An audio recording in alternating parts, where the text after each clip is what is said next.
আমার দুঃখ লাগছে যে এই রামিসার ঘটনা নিয়ে এই যে আমাদের যারা জামাত ইসলাম রয়েছে মুনাফিক দল এরা রাজনীতি করলো।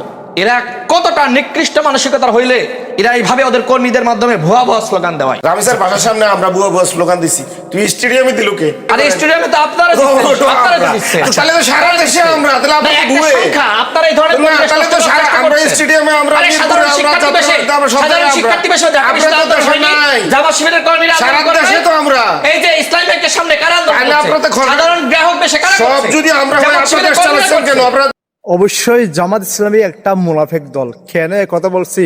আসুন তাহলে একটা যোগ বিয়োগ অঙ্ক মিলাই। এই যে রাশেদ, তাদের পেশা বলতে কি? শুধু রাজনীতি। ব্যক্তিগত যোগ্যতা বলতে কিছু নাই। তাদের যোগ্যতা শুধু একটাই, কেউ কিছু ভালো কাজ করলে সেটা নিয়ে সমালোচনা করা। আচ্ছা, এই যে রাশেদ যে জামাতকে মুনাফিক বলল, আচ্ছা জামাতের সর্বস্তরের যেগুলো নেতা আছে, কর্মী আছে, তাদের জীবন দেখবেন, তাদের ব্যক্তিগত পেশা একটা আছে। কেউ ডাক্তারি করে, কেউ ইঞ্জিনিয়ারিং করে, কেউ কি পেশাদারি, কেউ ব্যবসা করে, কেউ আদার্স বিভিন্ন পেশায় তারা যুক্ত আছে।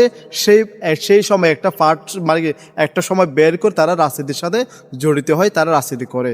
এই যে রাশেদকে জিজ্ঞেস করেন তার ব্যক্তিগত কোনো কি পেশা আছে কিনা, তো সেদিক থেকে ওদের জামাত ইসলামীকে মুনাফিক বলা যায়। কারণ তাদের ব্যক্তিগত পেশা আছে। এই যে রাশেদদের কোনো ব্যক্তিগত পেশা নেই, তাদের পেশা হচ্ছে কি রাজনীতির গরিব দিকে মানুষের রক্ত শুষি খাবে এরা।